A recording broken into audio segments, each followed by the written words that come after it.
Good evening and welcome to Political Forum for Wednesday, June 6th.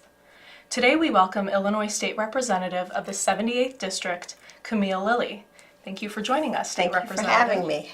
Thank you. My name is Donia Mansubi. I'm a board member here at CAN TV and I'll be your host tonight. You're watching a live interactive program brought to you as a community service by CAN TV. Be sure to tell your friends that they can also watch the show online at cantv.org/hotline. We also welcome your questions and comments for the state representative by calling us at the number on the screen, 312-738-1060. During the next 25 minutes, we'll try to get as many of your calls as possible on the air. We're also providing the contact information here for the state representative's office. The district office is located at 6937 West North Avenue. You can reach her office at 708-613-5939. And her email address is staterepcamillylilly@gmail.com. We also have her website right here, www.staterepresentativecamillylilly.com. And Representative Lilly, is there a best way for folks to get in contact with you? Of course, emailing is the way of the future, so please feel free to email us at the staterepcamillylilly@gmail.com. But we do have staff, what I call Team 78, who's there to answer your calls, and you can visit us. We love to see constituents. We love to see Illinoisans to come to the office to ask their questions and see what we're doing. Great. Thank you. You're welcome. So in case you didn't get that information, we will be sure to show it again throughout the show.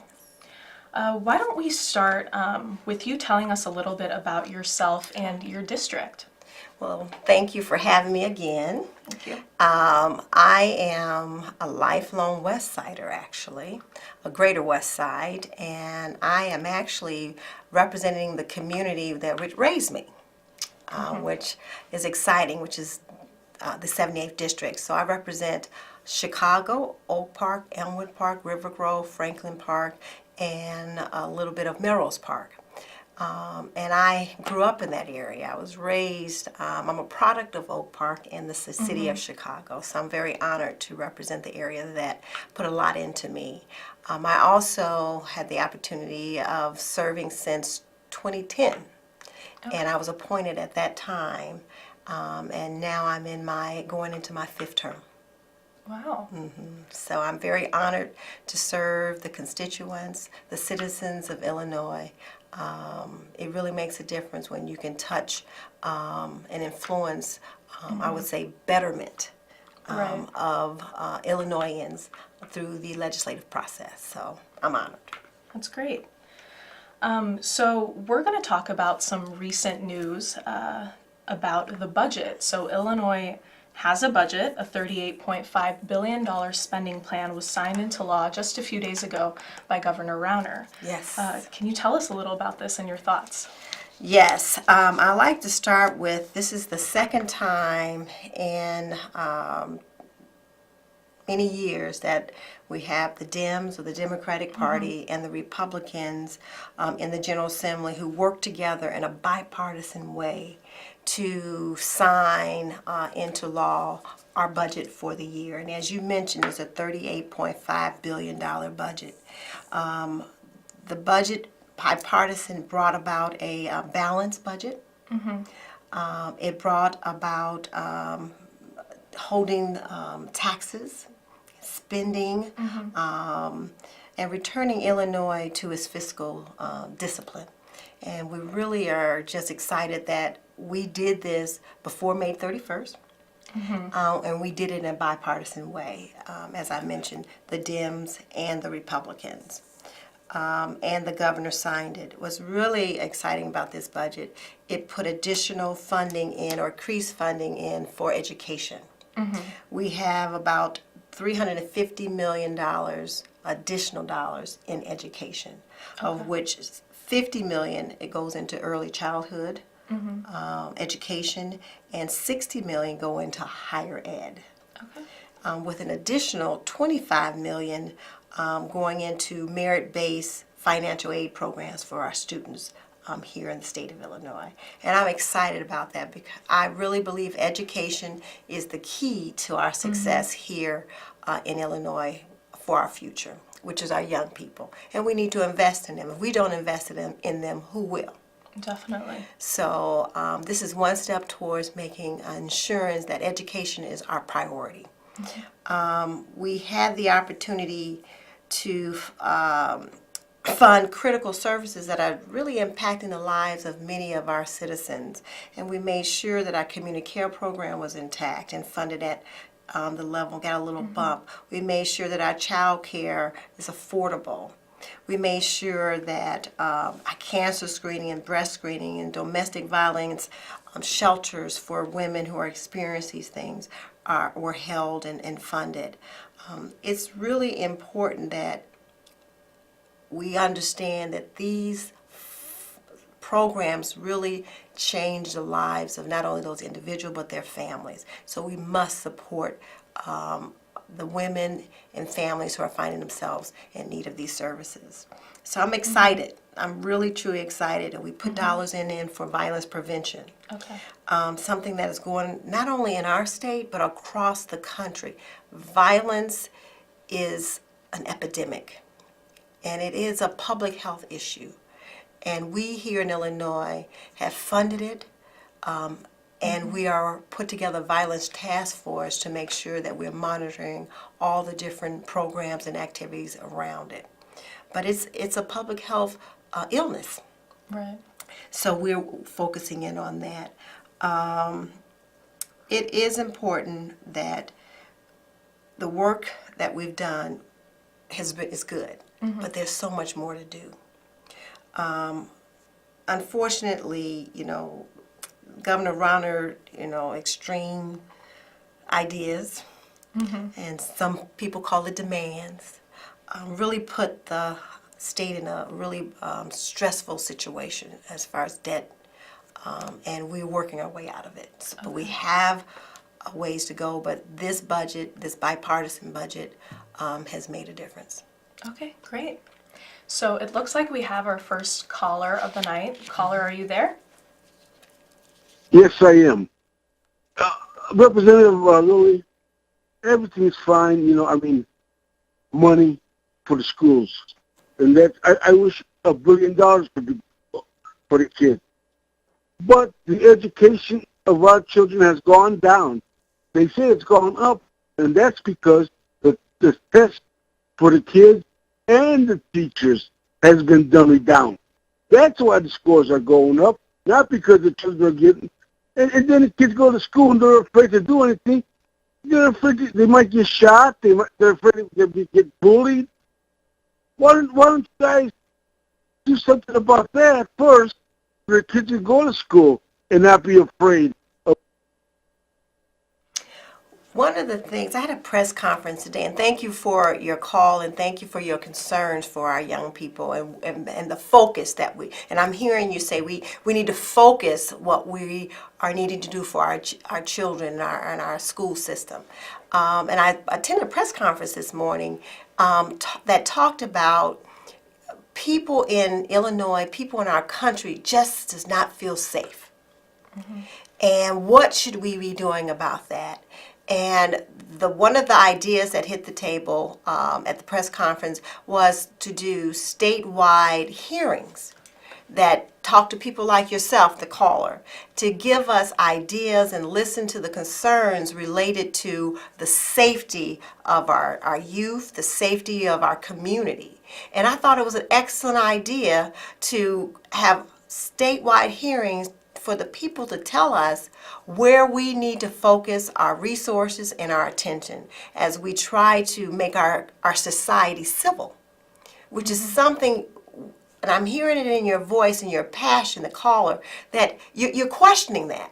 How civil are we in our society? So I thank you for that question, and I think we do have the education piece that we have funded. We have the violence task force that we put in place. But we need people like the caller to come in, and we need to hear you and hear your voice. So thank you for calling in. Thank you for the call. So moving on, I see you're wearing a pin that says the time is now tobacco 21. Can you talk about this bill that you co-sponsored? Yes, I had the honor to carry the bill, the shepherd the bill, through the House of the General Assembly, and we passed, and it's on its way to the governor's desk. We passed Tobacco 21, which raises the age from 18 to 21 to have the opportunity to purchase tobacco products, and it's so critical that we pass this piece of legislation now. $5.6 billion, $6 billion are being spent to care for people who are dealing with illnesses related to tobacco use. 18,000 people annually die here in the state of Illinois from tobacco use. Of that 5 billion, 1.8 billion are persons living on Medicaid who are finding themselves addicted to tobacco and finding themselves sick, and we're having to take care of them. And we want to take care of them. But we want our young people to not be exposed to tobacco early, because soon as they start using tobacco, it really affects their development, their brain cells, and causing them to make not the best choices. But the reward of buying tobacco at 18 gives a young person an opportunity to be addicted to tobacco at 19 and 20 and 21. And that's what tobacco product does. It creates an addiction that really kills people. And in Illinois, 18,000 people have died from tobacco use, Right. related illnesses. And these days with e-cigarettes, I mean, you have young people that can get Yeah, access that's to the these. entree onto tobacco use. They start with the e-cigarettes, and they have e-cigarettes in the schools. And there's young people who are who are rude in their use of e-cigarettes because they're using it in the classrooms and in the bathrooms because they have that flavored smell, and other young people are offended or are wondering why their classmates using e-cigarettes in school, and they're speaking out against it. So I'm very proud to have carried and shepherded that bill through the House. Senator Morrison, Julie Morrison, shepherded it through the Senate, and it's on its way to the governor. And I asked the governor to save more lives from tobacco illnesses, but also save I would call it financial resources that are being spent in the healthcare arena around tobacco use. Right. Well, It's the hopefully- savings all the way around. Hopefully it goes through. Call your governor to sign SB 2332, Tobacco 21, affectionately known. The time is now. So we seem to have our next caller. Caller, are you on the line? Hi, good evening. I just want to say thank you to the representative for her service.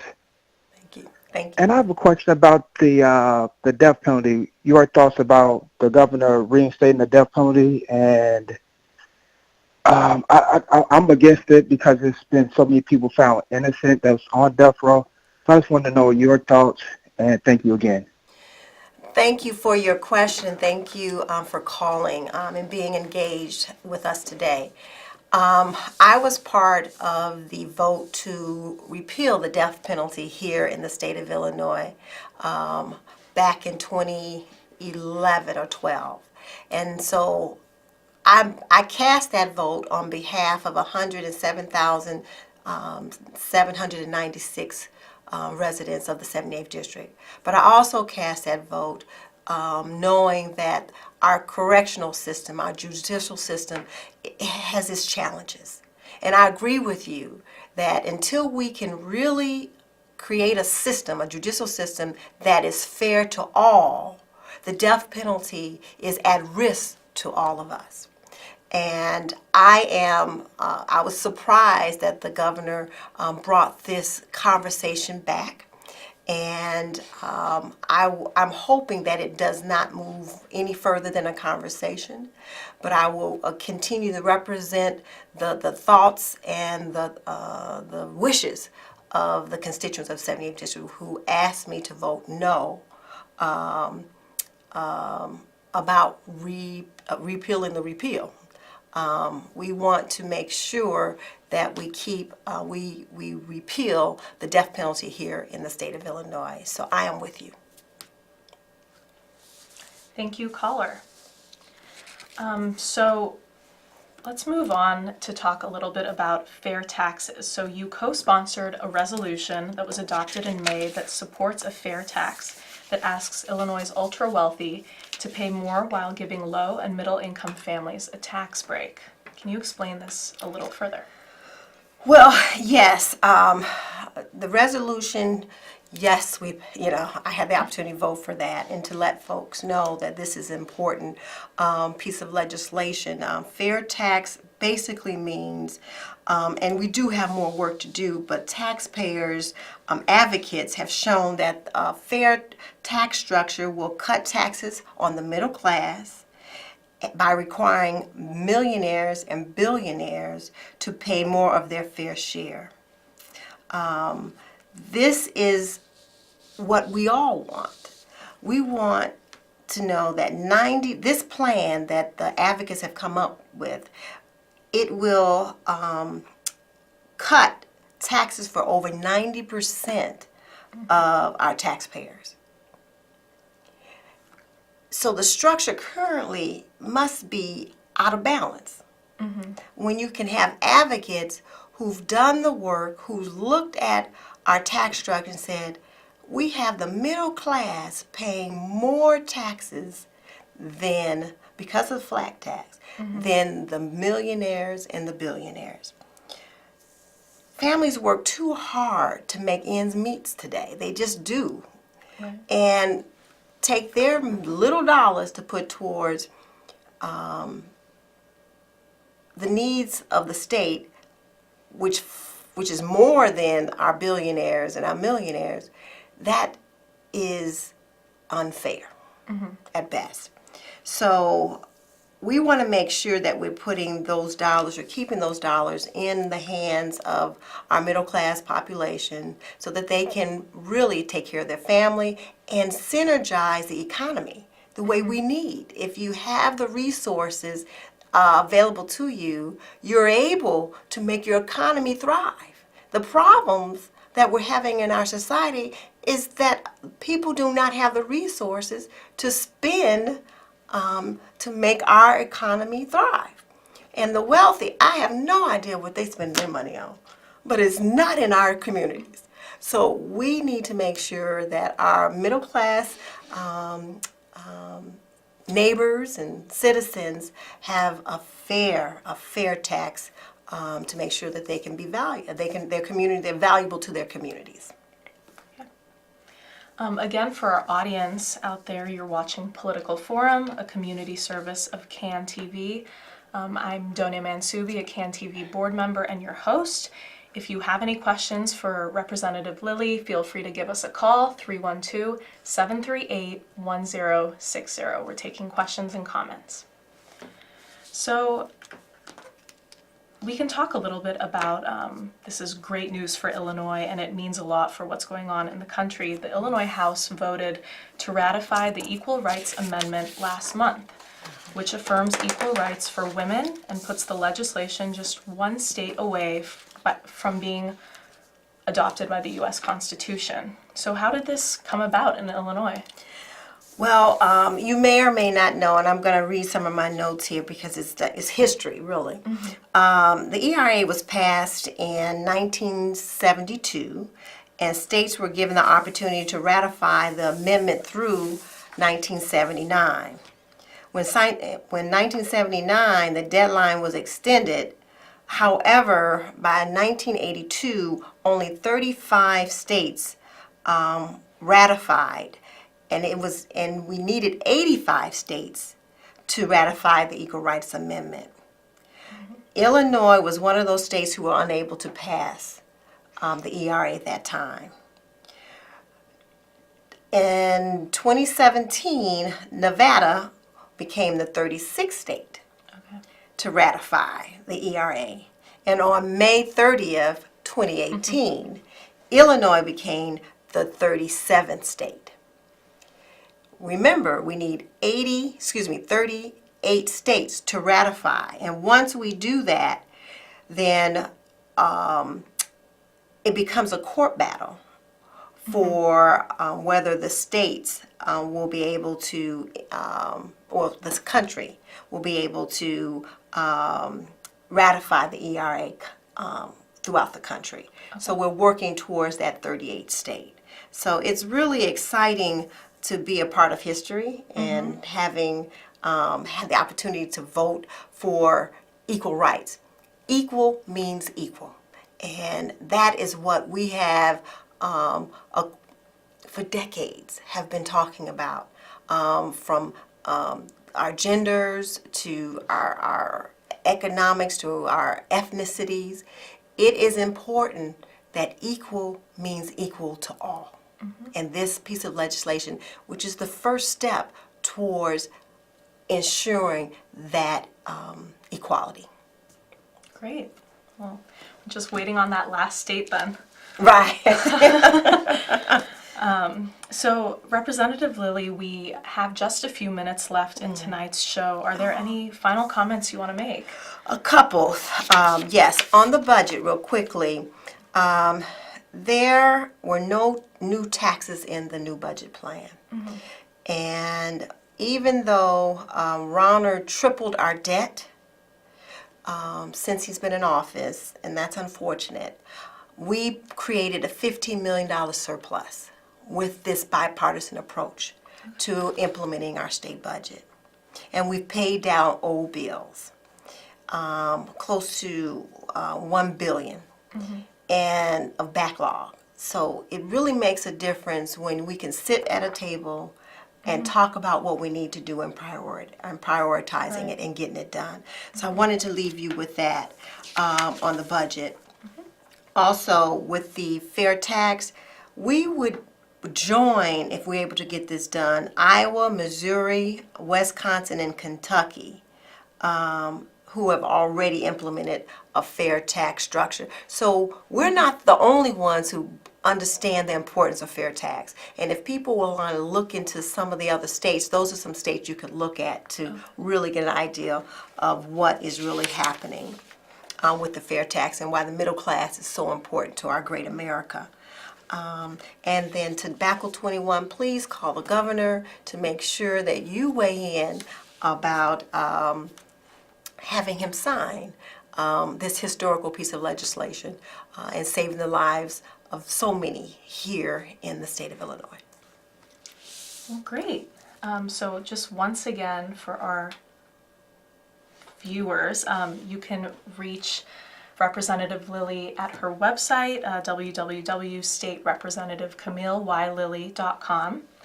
And here is the contact information for reaching her office.